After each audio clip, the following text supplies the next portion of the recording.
Hello, hello. I am going to show you an insane mirror game. This is game 3. I am playing my beloved Questing Red. If you're not familiar with the deck, it's Gruul aggro, and it's the good version. Wink.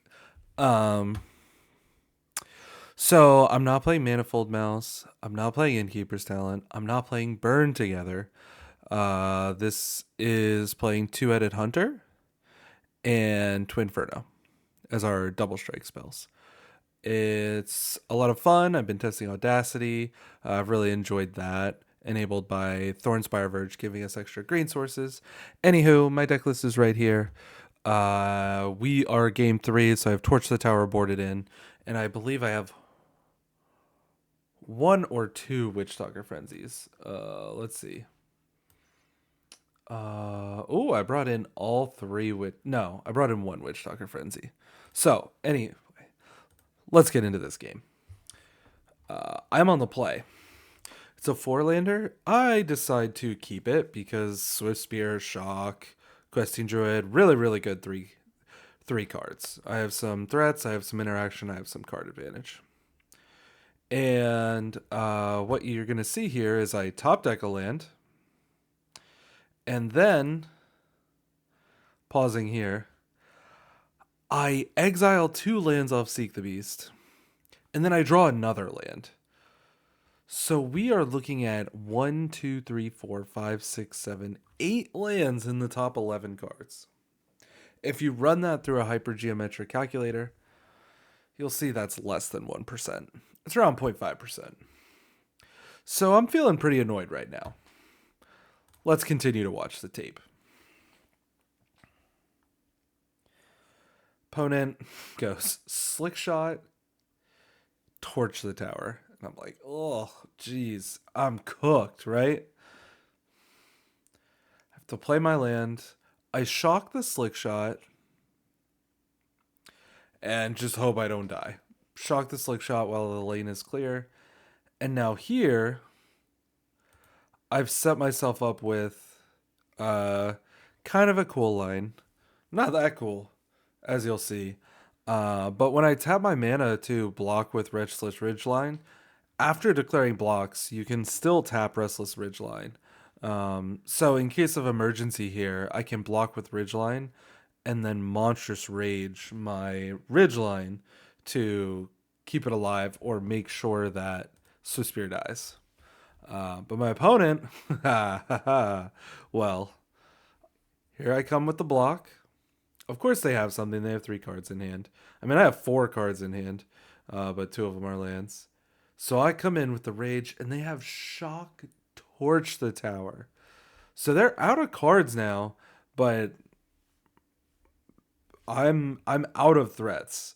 And so hilariously, Two-Headed Hunter, format all-star, comes in to save the day and just be a big fat pain in my opponent's butt. Just, you know, no other double strike win condition. Oh, my beloved Two-Headed Hunter. So he's just big and in the way. In comes Manifold Mouse, which isn't going to do much. And I find Slick Shot. But I can't attack because I'm at 2. And I need to be able to block both of their creatures. That's why you're going to see me not attack a lot, especially now Restless Ridgeline has come down. And so what that means is any untapped land off the top, now my opponent has 3 attackers and I'm kind of cooked. And so we have to be very careful here not to die. I finally started drawing some non-lands, so maybe this Two-Headed Hunter can help us clutch it out. I torch the tower, the Heartfire hero. I can't afford that potentially getting big, and then I draw Witch Talker Frenzy, and again I'm stuck. So we're gonna see that, I can't attack. I just have to defend myself. It's important to exile that Heartfire hero. Otherwise, again, I'm at 2. you know, not dying is really important. So Emberheart comes down, and again, we're in main phase 2. I don't want my opponent looking at a free card. And again, I prioritize the non-manifold mouse. Emberheart being free card potential is just a little scarier. So opponent still can't attack, and I draw shock. So still can't attack because I'm dead to an untapped land if I attack. But I'm just really hoping my opponent draws an untapped land here because now they animate their ridge line. And what I'm anticipating is exactly what ends up happening. They, of course, out of corporate greed, target their manifold mouse with Restless Ridgeline, which is just perfect because that means we get maximum value out of shock. And what you'll see from my blocks is I actually Monstrous Rage Slickshot so that Slickshot can eat Swiftspear. And then Two-Headed Hunter just eats Restless Ridgeline. So finally, after all these turns, I have a little bit of room to attack. Now, my opponent still plays at least 3 more Emberheart Challengers. And so I attack with only Two-Headed Hunter because I don't want to risk dying. And my opponent was at 18. And if I attack for 7, it's 7, 14, 21. That's more damage than I need. I actually can hit for 5 and then 7 and 7. And it's still that same 3-turn clock. And so there's no reason to expose myself to that risk at this point. Now they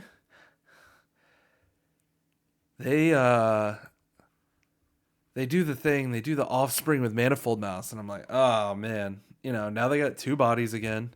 They both got 2 power. I'm back to not being able to attack.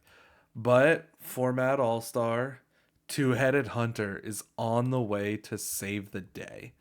And so this attack is completely safe because if they don't block, Double Strike is just lethal. And if they do block, then I've eaten both of their creatures. Now, I am exposed to Emberheart off the top, potentially killing me.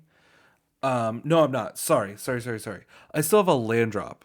So I did kind of calculate this when I was playing the game, that I have a land drop. So not only can I give Double Strike with Two-Headed Hunter, I can then play the Two-Headed Hunter as my blocker. So if my opponent double blocks to not die, because Two-Headed Hunter has Menace, then they don't die, but I give Slickshot Double Strike, they take 8, they're at 5, and I just play out the second Two-Headed Hunter. But we're going to see my opponent does not block. And we win the game. Just insanity. We ended up with what? 1, 2, 3, 4, 5, 6, 7,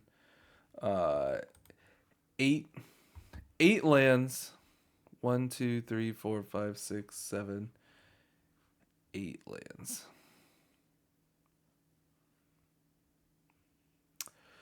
Just 9. Here's the rock face. 9 in the top 40. 8 out of the top 11 were lands. And we clutched it out on the back of Format All-Star Two-Headed Hunter. Anyway.